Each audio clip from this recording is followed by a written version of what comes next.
Good morning, friends, and I'm very happy to be connected with you today to really talk about uh, the curriculum design, especially in the context of the new policy of education that has come into foreplay.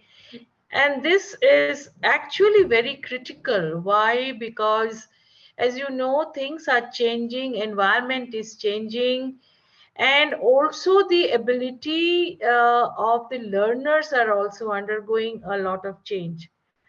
And I think as a teacher, as a professional, as a person who are creating learning environment for the learners, it becomes very critical and very important for us to really explore and identify.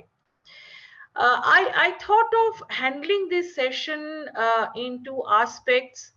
I'm initially going to talk about the education per se and what has been understood, but I will also like to focus on a bit of assessment, training assessment, and also in terms of the learning styles.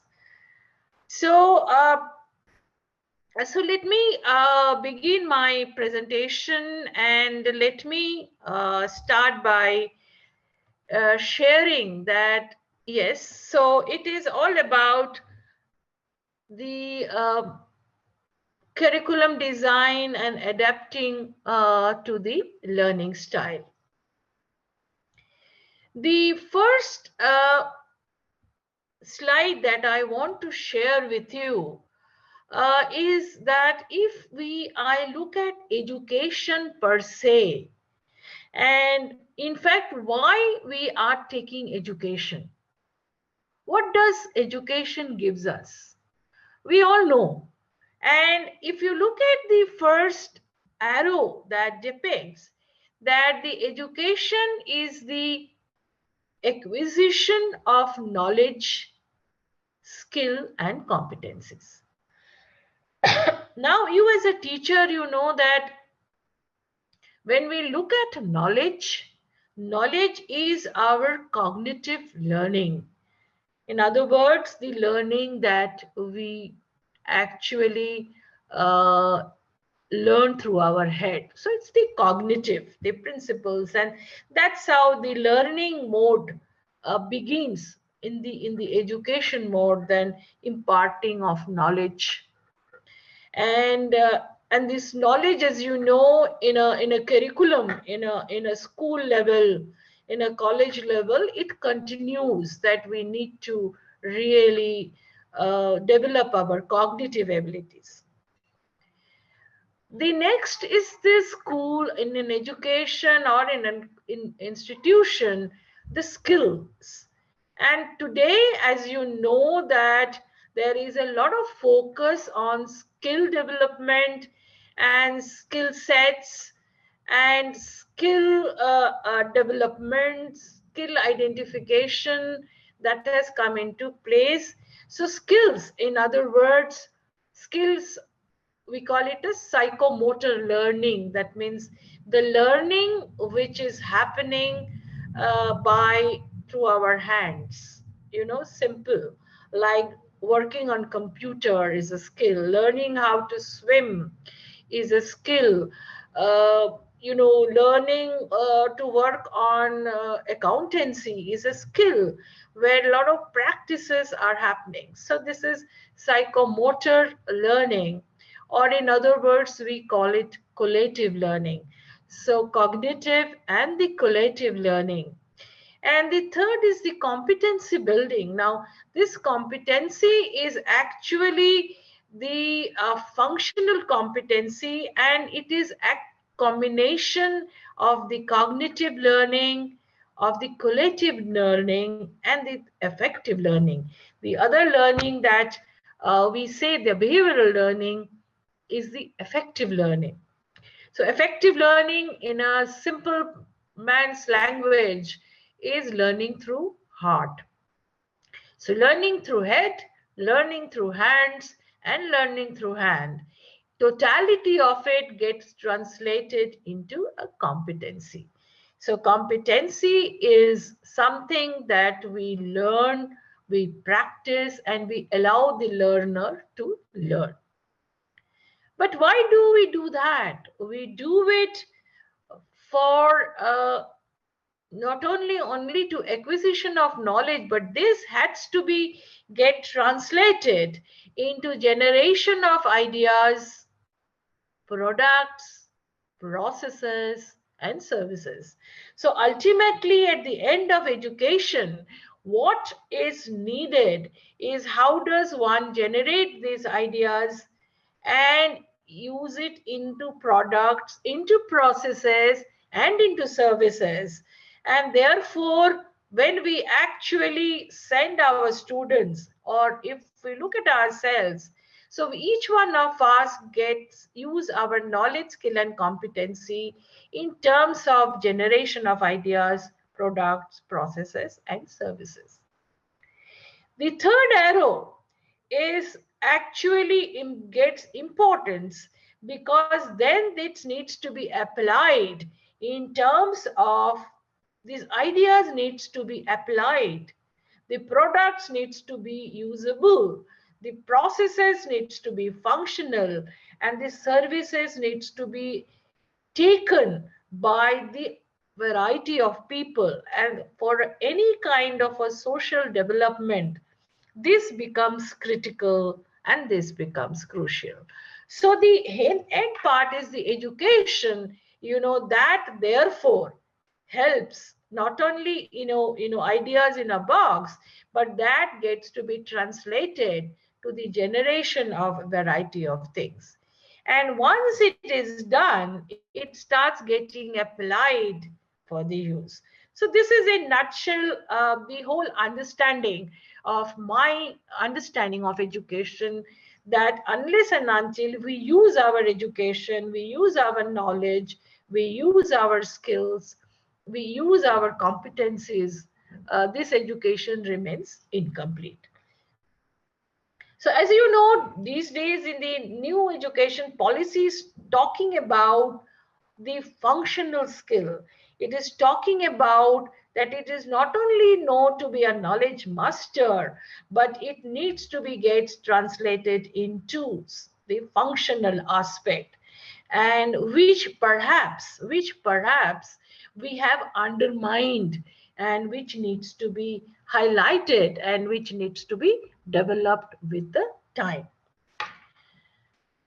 Now, the next is that I'm just trying to put it into the more holistic uh, manner in terms of the first level of education, which is the acquisition of knowledge, skills, and competency. What does it mean?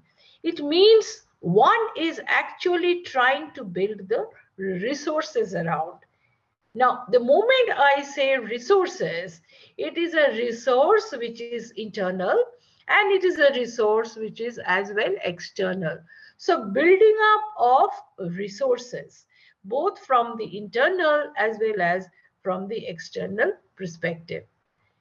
Now, if you actually look at the second level, that only in the diagram that I have showed you, generation, this is where the word innovation comes in, because the education that one is acquiring of knowledge, skill, and competency of resource building process, that needs to be translated by using the whole idea generation, or innovation. So one is actually trying to do the new and different forms of things once this generation happens.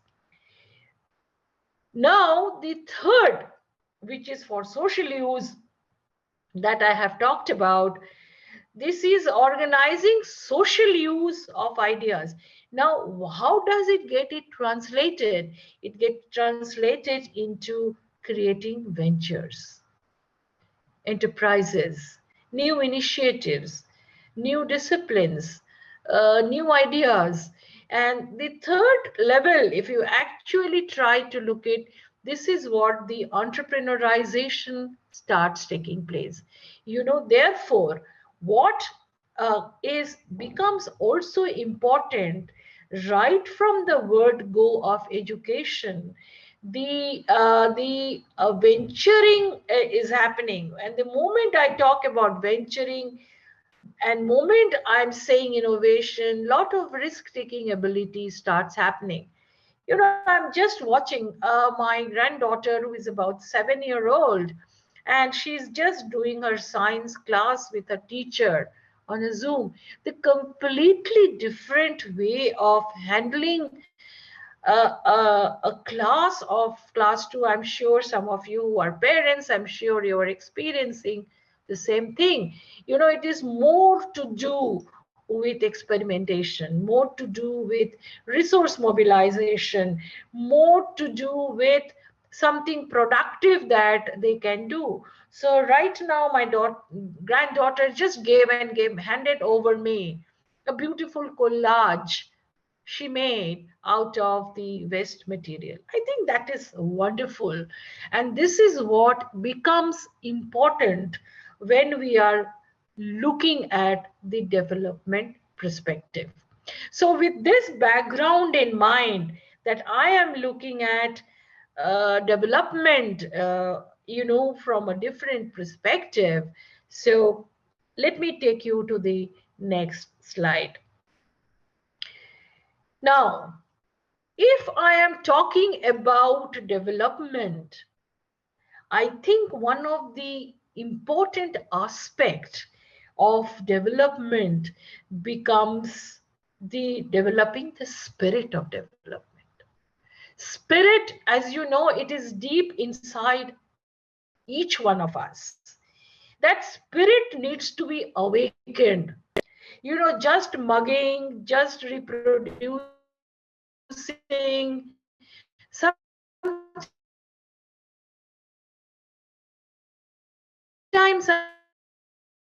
I feel my granddaughter again. She had a morning class of Kannada, the language. She is in Bangalore, and she is not a Kannada speaking person. But the language that she is taking, it's something have to do. The child may not have interest, but have to do kind of a learning. But the moment the class gets switched into the science class, and the delivery and the treatment of the subject becomes different, the orientation, I would say, the spirit gets awakened. The spirit of development, the spirit of learning, the spirit. Therefore, let me begin by saying that the spirit starts getting developed with something what we call is the goal or the purpose. Goal direction. What is the purpose? The purpose that I want to have in terms of what is that I would like to do as a teacher, as a learner, as a developer, anybody. So goal becomes crucial, goal becomes important. Now, once the goal is clearer, then the next aspect that gets developed is the tendencies to act. In other words, we call tendencies to act is the development of attitudes. So once my goal is decided, I develop a set of attitudes and I start developing those attitudes within me. Once this attitude gets developed, it gives a driving force. In other words, we call it the motivation. Motivation to learn. So the goal is the purpose, and once my purposes are clear, then I develop a set of tendencies, which in other words are the attitudes within me. And once these attitudes gets developed, it gets translated into a motivation. Now, please remember, Goal, tendencies to act, and the driving force are all intrinsic behavior. They are internal, and therefore they are into the same line. Whereas the moment we talk about skills or development of competencies through skills is the external. So this becomes an external input for any learner to have in terms of acquiring of new set of skills, acquiring new set of competencies and different kind of inputs. So that's how the emergence happens. So if internally one is strong, it is becomes easier for anybody to acquire certain skill sets. However, let me put it this way, that skills is the easiest way to impart as an intervention, because the results are seen. Whether I'm learning how to swim can be seen by a teacher or a trainer, but the internal, the goal directions or the attitudes or the motivation takes time, and it is, I would say, requires time and patience to develop that, because they are all internal.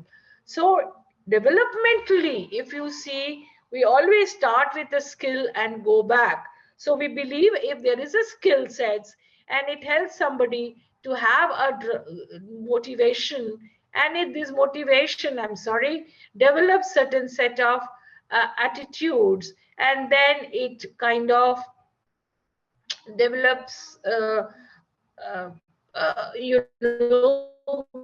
goals. Now, if I put it in a modular form, since all of you are teachers, I think I would like to present this, that how do we facilitate the emergence of this entrepreneurial spirit? Why I am calling it an entrepreneurial spirit?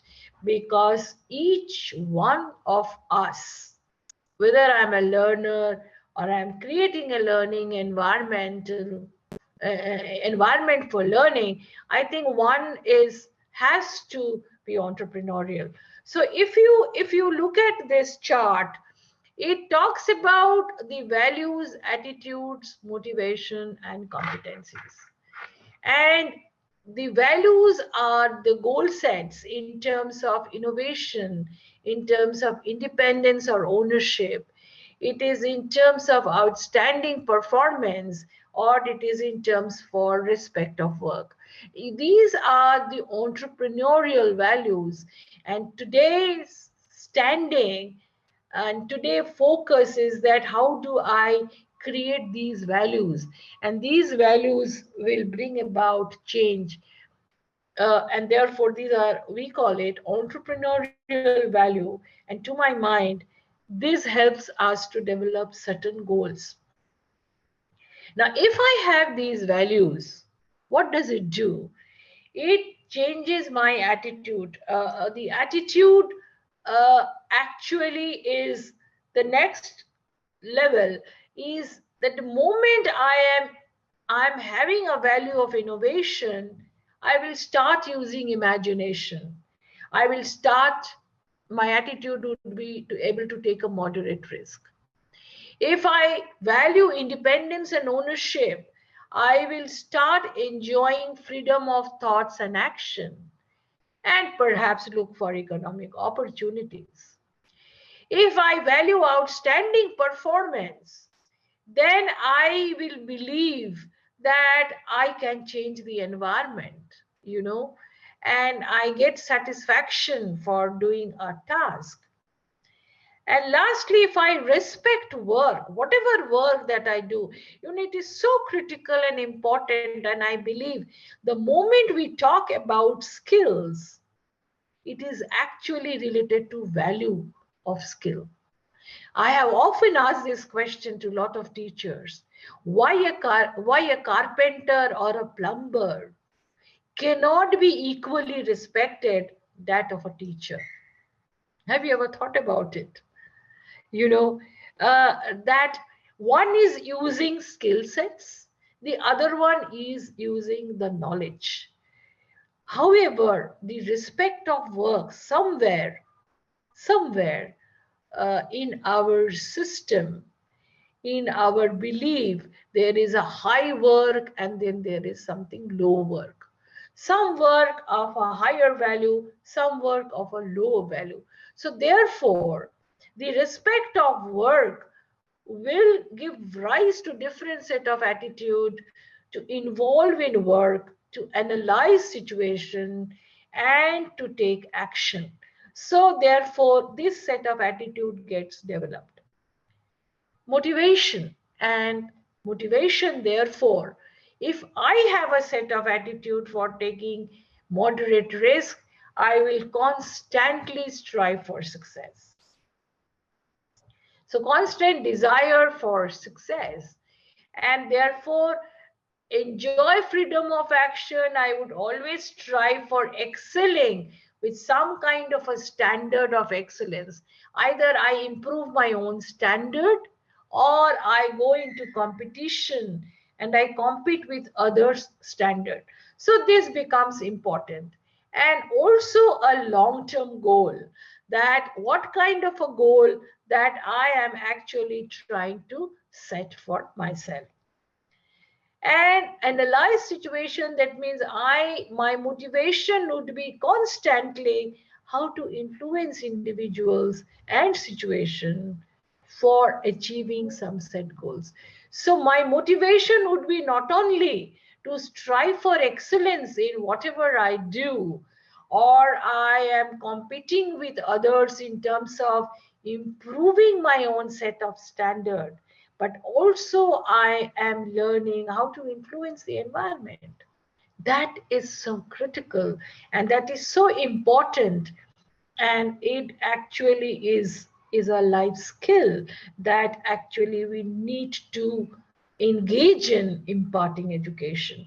So if I go to the last column, that is the competencies, the behavioral competency, therefore, which is through training, through teaching, I think we as teachers, trainers, facilitators, we are actually trying to do to actually raise the creativity, the risk-taking abilities. These are all behavioral competency in terms of problem solving, in terms of persistence, in terms of standard of performance, in terms of information seeking as a behavior, systemic planning, and influencing others. So these behavioral competencies gets developed. And simultaneously, through our education system, we are helping through our management education, through our other education, decision making, production, finance, marketing, HR management, growth development. Now, these are also competencies. So, if you look at the last column, that is the competencies, that is imbibed in our education curriculum. And therefore, the other aspects, the behavioral competency also gets merged with this kind of an education flow or an education system, with a belief that it harnesses motivation, it changes the attitudes patterns, and it develops certain value system. In fact, David McClelland, who worked on achievement motivation and entrepreneurial motivation, he wrote a beautiful book called Changing Values for Progress. So, in his book, he writes that if my values do get changed, I am striving towards development. I'm striving towards growth. And these values are four values: innovation as a value, independence as a value, outstanding performance as a value, and respect for work is a value. So this is a model based on which some of the things have been developed. So let me now go back to the next is that if we are talking about now, this was just a background, and then let me take you forward that if I am talking about the effective training and efficient training or teaching, I think this becomes very important that we have to be efficient and we have to be effective. Now, what does efficiency involves? Efficiency means that doing things right. Whatever I do, I must do it right. And what does effectiveness means?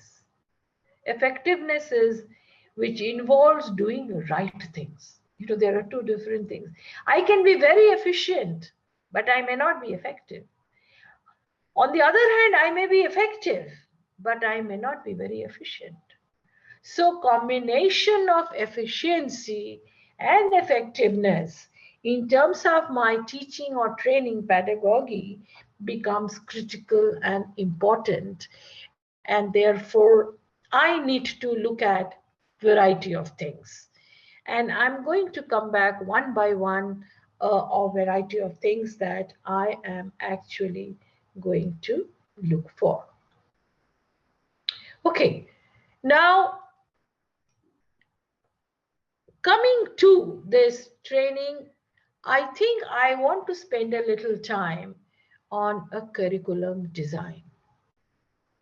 How, although I know every time we don't design the curriculum, curriculums are designed somewhere else. We are implementing.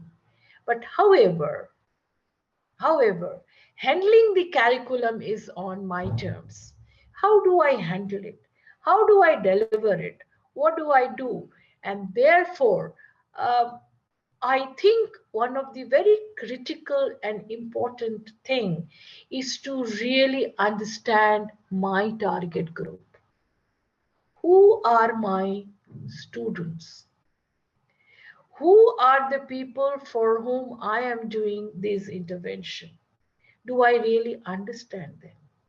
And in order to understand my target group, it becomes necessarily important for me to understand what is the entry behavior of my target group. Means who are they in terms of their knowledge, in terms of their skill, in terms of their attitudes, and in terms of their competency. What is their behavior? What is their profile? I'm sure you all do that. We also see other things like which category से आते हैं, कौन से geographical area से आते हैं. That is also part of it. But profiling my students, profiling my participants becomes important. That's the entry behavior. The next is the exit behavior. So at the end of my training, what they will be. What is my expectation? As a teacher, as a trainer, as a facilitator, as a mentor, as a guide, as a coach, whatever you call. So the exit behavior would mean that at the end of my teaching training, what would be they look like? What kind of changes that will happen? Based on the gap between the entry and the exit behavior, actually comes my assessment, my need assessment. I assess. Maybe I have to focus on a particular subject more than the other. It will all depend on the entry and the exit behavior of the community, of the students that I'm handling.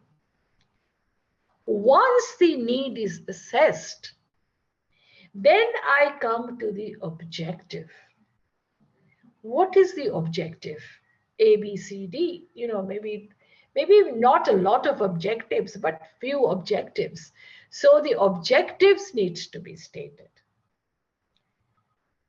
What is that? Do I want to improve knowledge? Do I actually give new kind of skills? Do I need to change their approach towards life? Something like that. So if I actually determine the objectives, and then, I kind of can derive on a content, the major content that I'm going to be focusing. This content is actually fulfills the objectives. And then, of course, the duration, the how much time that I need to give to handle that content. And of course, I have written budget here, but it may not be always applicable. But I'm sure in your internally, I'm sure you do work on budget allocation and how much you are locating. So this is how the first step of the design that we adhere to. How do I design the curriculum? In fact, let me tell you, curriculum design itself is a huge skill. It's a skill. You need to develop the skills to develop the curriculum. So it's a different kind of a skill sets that one actually develops. And in fact, there are lots of training program which is totally focused on to curriculum design. So this is how one actually adheres to. Now, the next slide that I'm going to be showing you is that when we are doing the scheduling, one is I design the curriculum. The next is how do I schedule it? So scheduling would be uh, how do I treat it? The content. So my content, which I had discussed in my curriculum design, that content may have sub-content. Some contents are heavy, some contents are not so heavy. So we decide on a content, and then we decide on a topic that I am actually going to be delivering. The content may be broad, topic is very specific. Obviously, that topic may be knowledge based, maybe skill based, maybe competency based, and therefore, based on that, I decide the methodology. And as you know, there are lots of methodologies available, and in a modern training and teaching pedagogy, we do use variety of methods. And there are participatory methods, there are, on-hand method, there are experiential methods, and then there are methods like case studies, like the entire management education is based on case study methods. But I think the methodology needs to be experimented, needs to be introduced. Obviously, there are limitations to use methodologies. For example, if I'm taking a Zoom training today, I am unfortunately sticking to one methodology, that I'm using a PowerPoint method. But if you ask me as a teacher, as a trainer, I would like to use more of a participatory method. But the constraint and on the situation, but how do we use it? Like, for example, if people are using, I've been using in a Zoom, the breakaway rooms, and the people get opportunity to discuss and people come out. So obviously methodologies can be worked on. The reading material, supplementary material becomes crucial and important. Obviously, the time allocation, how much time. Like, for example, I was told that I can take between 45 minutes to an hour maximum. So time, so based on the time allocation that one does. And the next is the faculty or the resource, or who is going to be doing, what he or she is going to be doing. That becomes important. So this I have talked about the curriculum and then making the schedule. That's how I'm sure it's a schedule. So therefore, I'm not going into the detail. You are doing it day in and day out. I'm just trying to make it a little more structured. The next is the evaluation. Now, how do we define evaluation? Evaluation is nothing but the measurement of the total value of training or teaching course or a program in a social as well as in a training terms or teaching terms. So how much value it is adding? Is it adding any value? For example, even if I am teaching, is the student using it into the real life, into a real situation, in the life of his or her, in the life of the family, in the lives of in a community? What is that it is doing? And as you know, a lot of advertisements came during pandemic time. One of the I liked it when a person have been taught how to really use oxygen cylinders in a training course, and that person is actually opening up in a community a center for COVID affected patients to give isolation. So the learning actually getting translated for social use, and that is the evaluation. So this is also becomes important because it is not only according to me, the marks or something, but how that learning got translated into some kind of social use or a social impact. I think its time has come. We also need to look into that aspect of evaluation. Now, this level of evaluation may happen at four different levels. At a trainee level, that means at a student level, measure of effectiveness of the learning process. It could be at a trainer or a teacher level, which says the measure of effectiveness of the course that I am handling, whether that course needs to be done effectively, can be delivered effectively. At a department level, for example, education department for you, for that matter, or any other matter, for measuring improvement in the work capacity or an efficiency, or at a corporate level, means at a maybe at a government level or at a corporate level, or at a higher level, university level, measure the contribution of the overall organization objective, how it is being measured as an objective.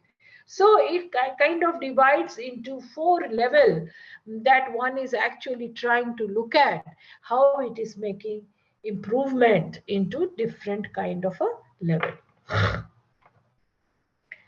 So once I have talked about evaluation, let me go to the next, validation.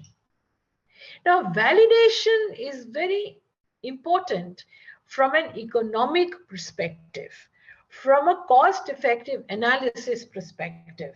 For example, when I am trying to measure the overall cost effectiveness of the course or the program, is it effective? Like there are different charges. I mean, if you actually look at, there are charges people are charging for skill based training program or teaching program. How much is it really worth? Is the cost really fruitful?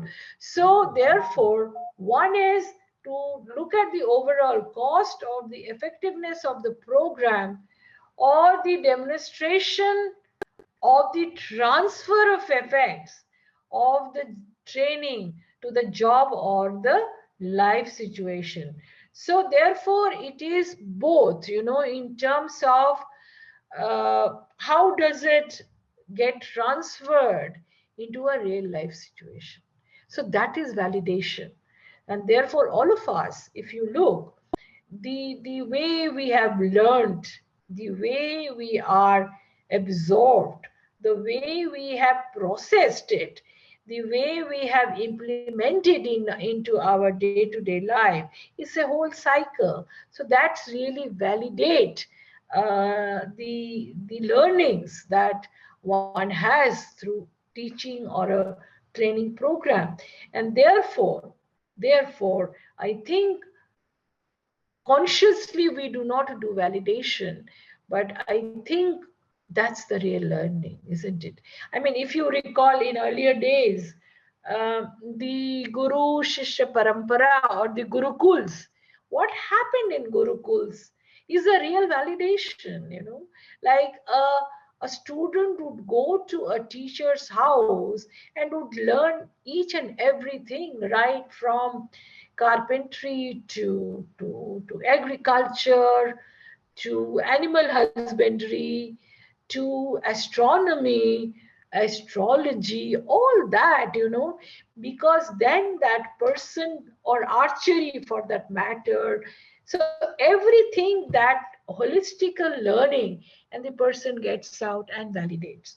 So, I mean, we are not in a Gurukul mode at all now, but definitely, I think what becomes crucial and important is the validation in terms of using it into a real life situation.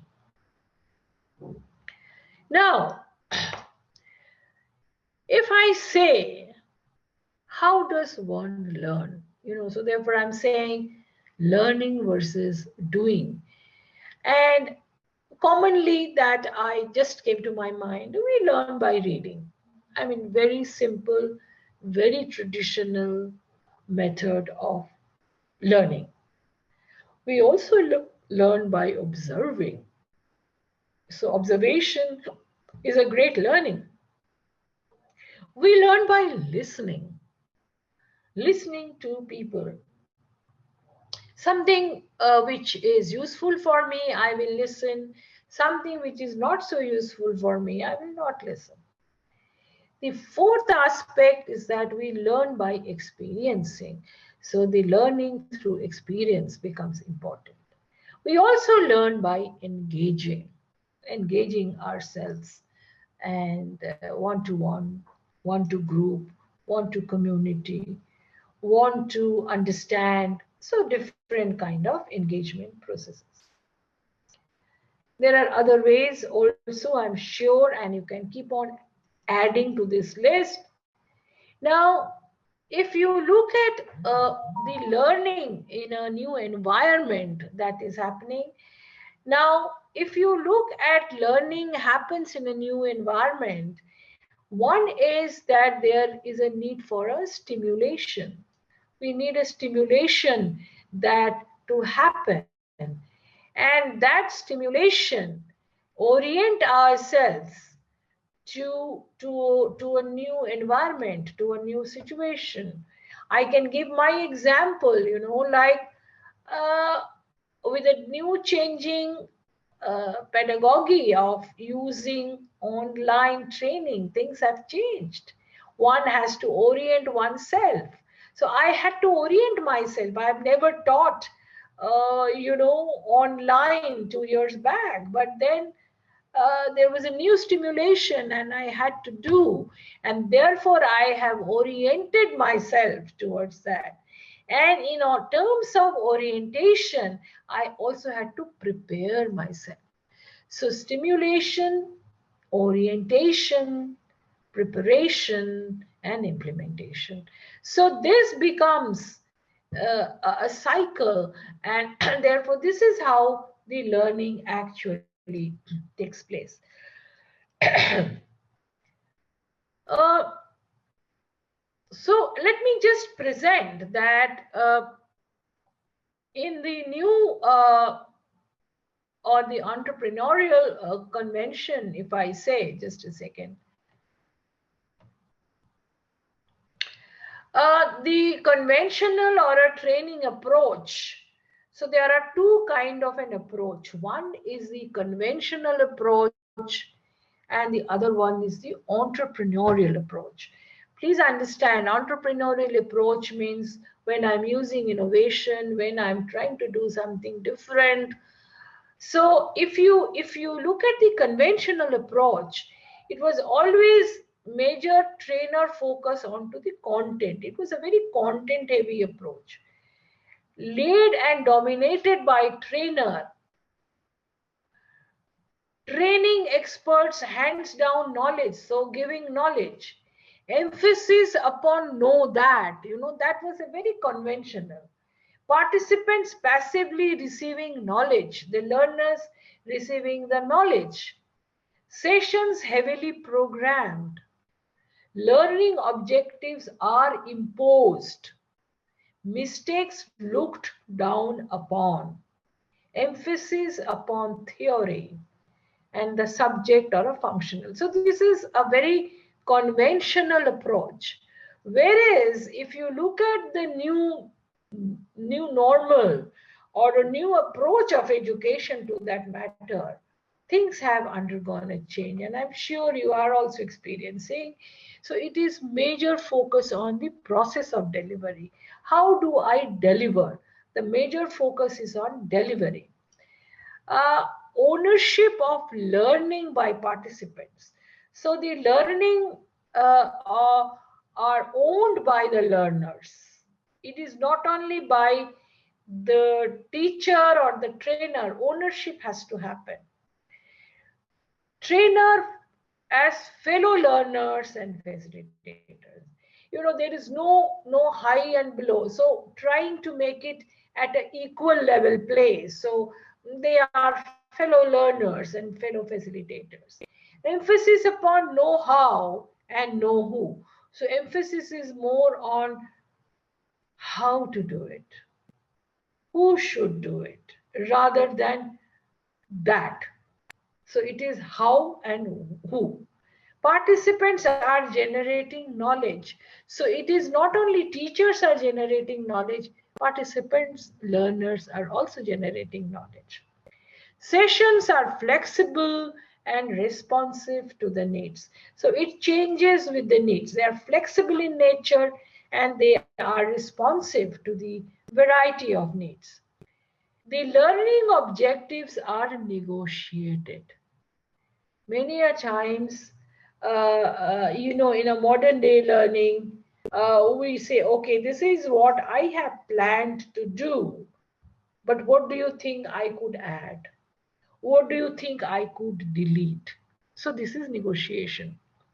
Mistakes to be learned from, emphasis upon practice, and the problems are multidisciplinary. So kind of multidisciplinary issues may happen, may give rise. So one topic I am discussing, but I can go to a different topic, handling it in a very holistic manner. So things actually have undergone that kind of a change.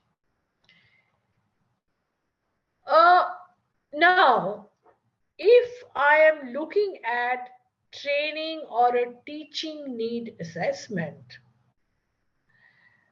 there are two approaches primarily. One is the pragmatic approach, and the other one is a predetermined approach. I know you can tell me that this may not be always applicable because everything comes and everything is decided, course is decided. However, I am hoping that when the lockdown gets lifted up, when we start only on face-to-face teaching, training, some things may emerge, something may happen. So let me just give you that there are two approaches. One is a pragmatic approach where you look at what is going on in your training program or in your teaching program, and without taking into account what you or others think should be happening. So one is what is happening. What should happen, it's not important, but right now, what is that happening? How is it affected? Like, have you ever thought how pandemic have affected the learners orientation? Have you ever thought of how it has impacted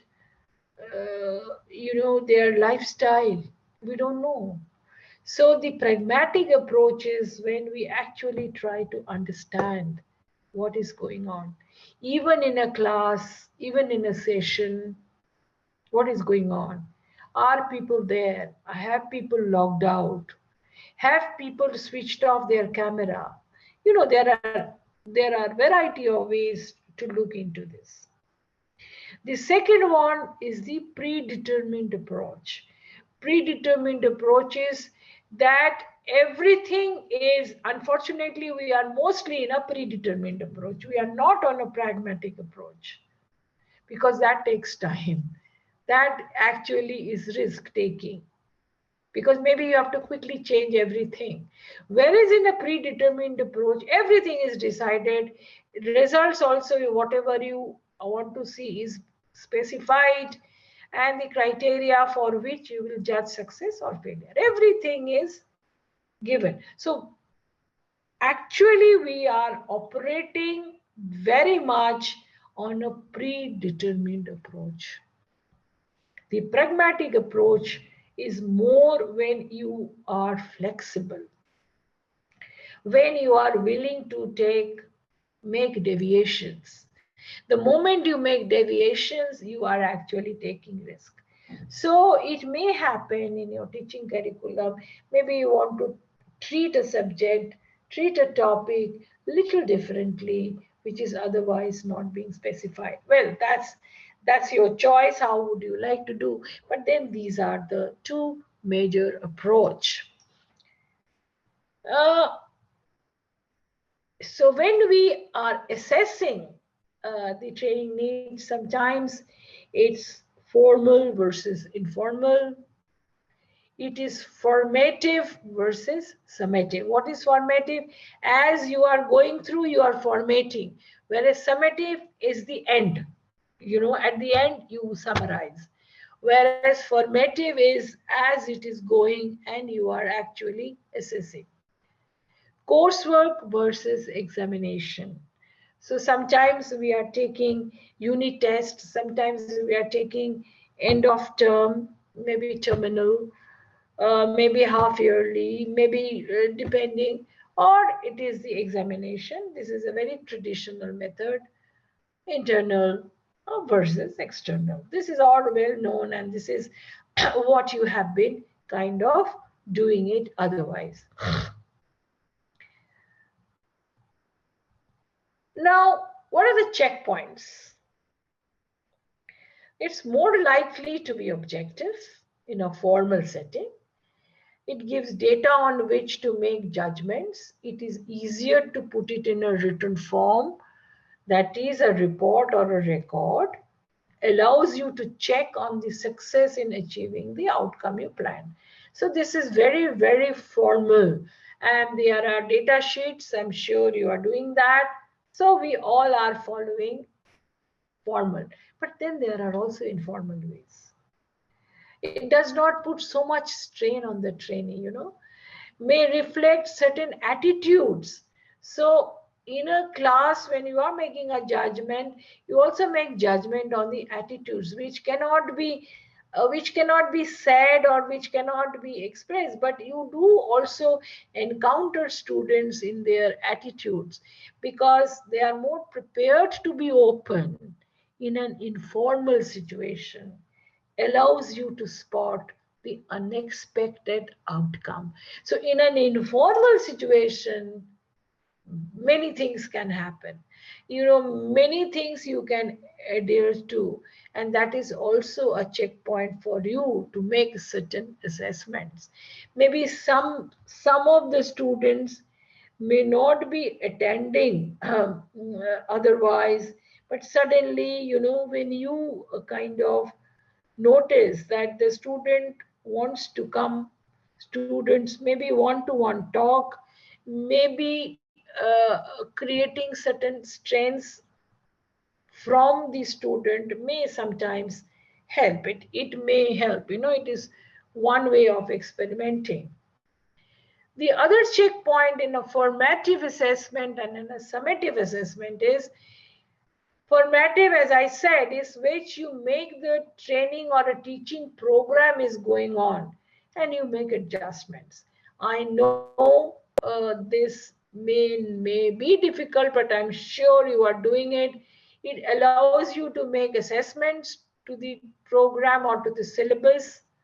If you see it's not working as well as you would like to, but change it in the form of training. It may often be informal and be subjective. So formative is purely your assessment, how you want to do in a formative stage, where you see that this particular topic maybe have to be given little more time to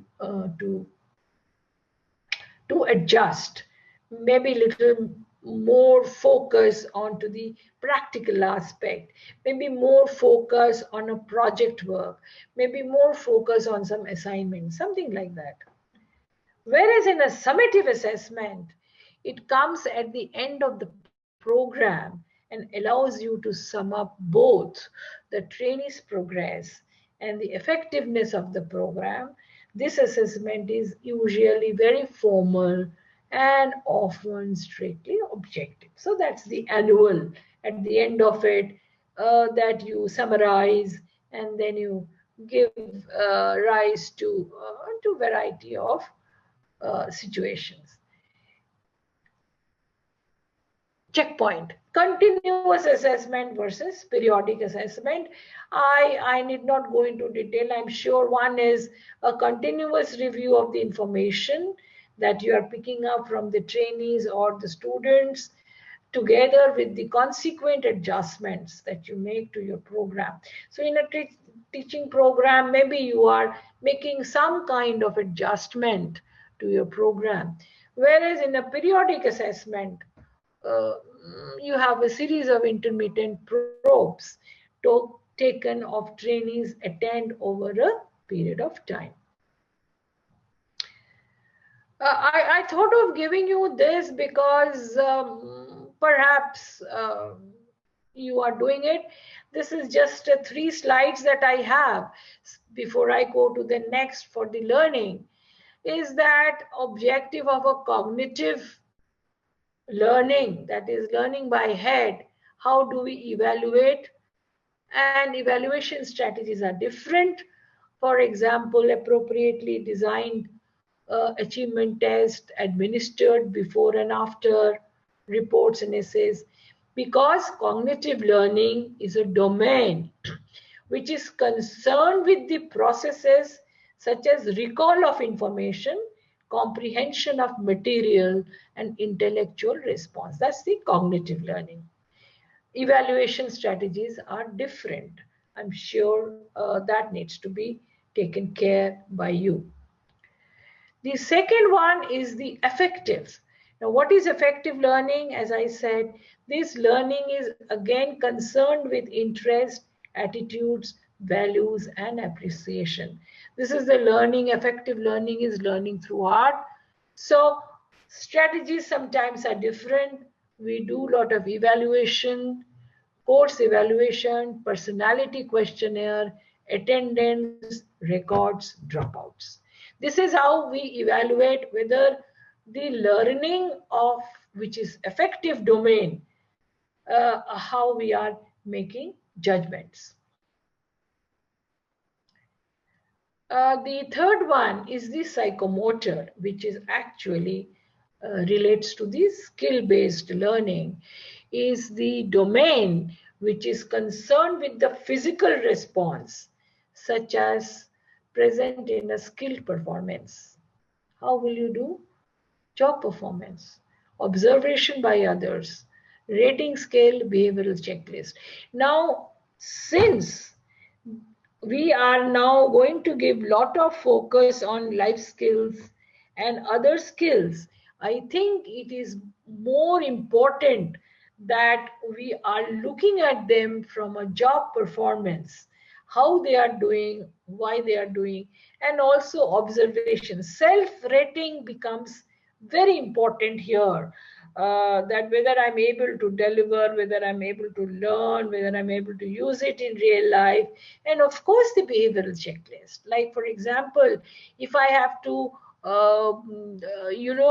teach student how to do a kind of a costing of a product. So I would like to give him or her some kind of a product and ask him to do some kind of a study, meet people, do assessment, and produce and deliver. So therefore, every learning domain have got a different kind of an evaluation strategy, and therefore. Let me kind of stay here, and let me come back to the main screen, and let me also say that we have so far have talked about 2, 3 things. One is the different learnings that we have, what we call is cognitive learning, effective learning, collective learning. We have also talked about how this kind of determines the patterns. We have also talked about the external learning, that is skill-based learning that takes place. We have also talked about how the evaluation has to be done. We have also talked about how we kind of a design any kind of a training or teaching that we would like to do. And we have also done a bit of how do we do need assessment and also do a designing. I accept that, that this may not be always in our control, but we would like to do wherever we would like to use it as and when. The next few slides that I have, I will be sharing more on how the learning takes place. And I, as a learner, because this becomes important for me to see that each one of us have got a learning style. We all learn. We are all learners. And therefore, since we are all learners, we learn differently. We have our own preferences. And when we have our own preferences, what is it? So this is, I would say that this is a very interesting area. This I generally do with a questionnaire where you find out your own learning style and then we discuss. Unfortunately, this cannot happen because I'm recording my talk. But let me just give you an overview of it. And if ever you get an opportunity, this can be done separately. Now, what is a learning style? Learning style is a unique collection of individual skills and preferences that affect how a person perceives, gathers, and processes information. Each one of us learn like that. We have our own skills, some learning, as I told you in the beginning, different way we learn. But again, it changes from person to person. And preferences are different. Now, in fact, if you see how it can help, how it will help to understand our learning style, because then we can plan for learning tasks. Like, for example, if I know the learning of others and learning of mine, so I can plan for my learning task. I learn more effectively. So my efficacy also increases with my style. I be more satisfied in terms of what I do, and I be more motivated. So my motivation level also increases. That's how it helps. So it's by Kolb, a famous Kolb, he worked on this. So I'm using his model. So according to Kolb theory, he says there are 4 major learning styles. We learn through sensing, we learn through our feelings, we learn through our thinking mode, and we are introvert in terms of our learning. So these are the 4 major learning style. So he said that each one of us have all these four styles within us. However, we may dominate in something or the other. So it is not same for everyone. Our learning styles differ. You might ask me why I am talking about learning styles.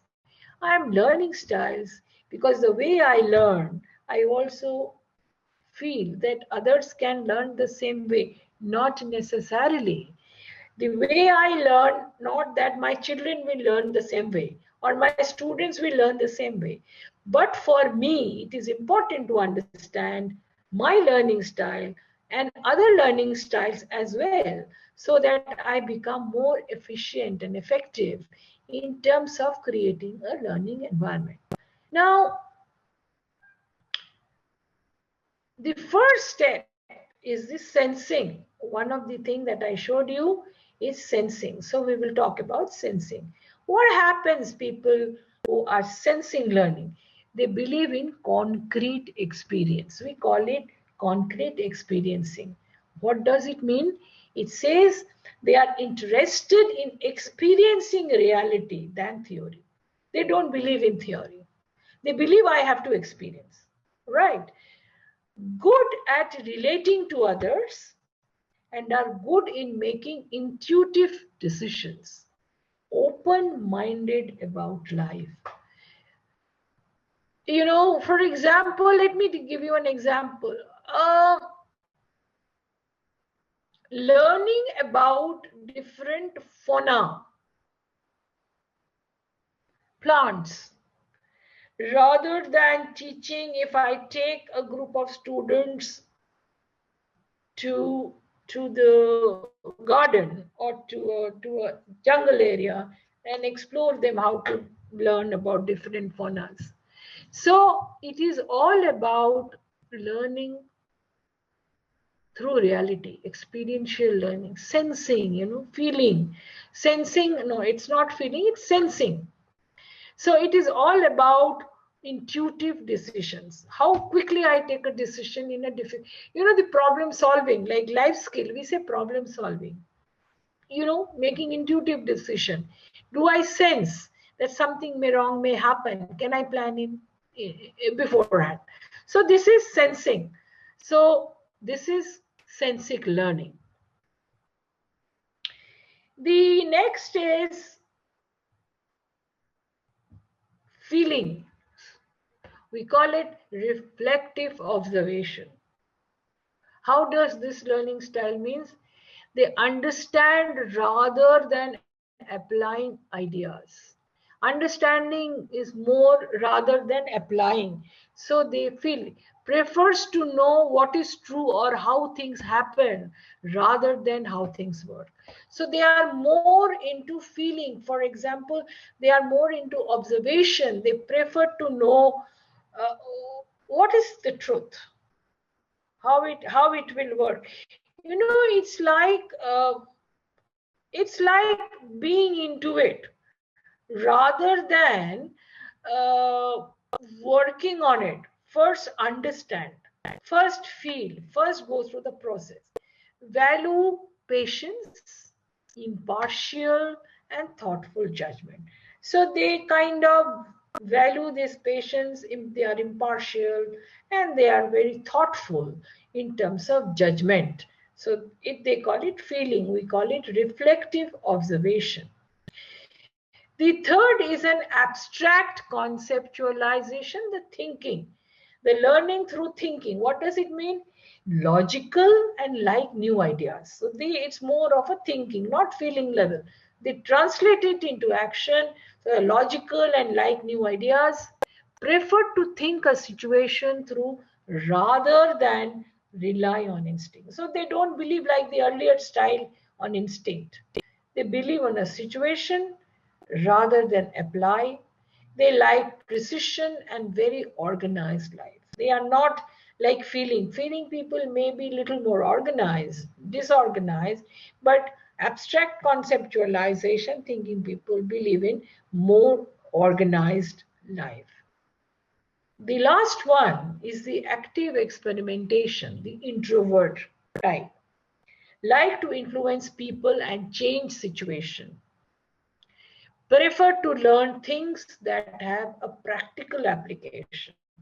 So they like to learn new things in their own way, and therefore they are trying to have a practical no matter how much you teach them, no matter how much you tell them, they would like to do a practical application. And these are the people who would like to take risks and like to, to achieve their goal. They want to influence people around them and want to kind of see the results by themselves. So that's how they do. So the active experimentation. So I have talked about all the four: sensing, feeling, thinking, and introvert, in terms of different styles called concrete experiencing, reflective observation, feeling, abstract conceptualization, thinking, and active experimentation, that is the introvert. So these are the four styles. All of us have all the styles with us, and therefore we don't know which style. Since I couldn't do there is a beautiful questionnaire. I do not know, maybe some other speaker might do it, I don't know. But even if I sometime get an opportunity, we can work on it and find out our own learning style. That would be interesting. However, let me conclude by saying that it is important to use the awareness of the learning style. So we must know, to make a conscious effort to work at developing the skills that do not come naturally. So I think I would like to say that in a new normal environment that we are in, I think we need to understand, first of all, our own learning style, understand the learning style of my students, and also learn to develop the other learning style to create a holistic learning. So I thought of sharing this much with you, and as you know that it was all about me talking. Unfortunately, it's not kind of a one-to-one situation, but I thought of sharing this with you because with the new thirst on the curriculum, new thirst on the new policy, the new thirst of making each and every individual holistically important, I think if we start thinking in these lines, it may look and sound a little different. So with that, thank you very much. And I think I have tried to give you some of the conceptual things and as well as some of the new areas that we could look into. I wish to thank Ramanujam College for giving me this opportunity to interact with you and wish you all the very best in your endeavors. Thank you very much.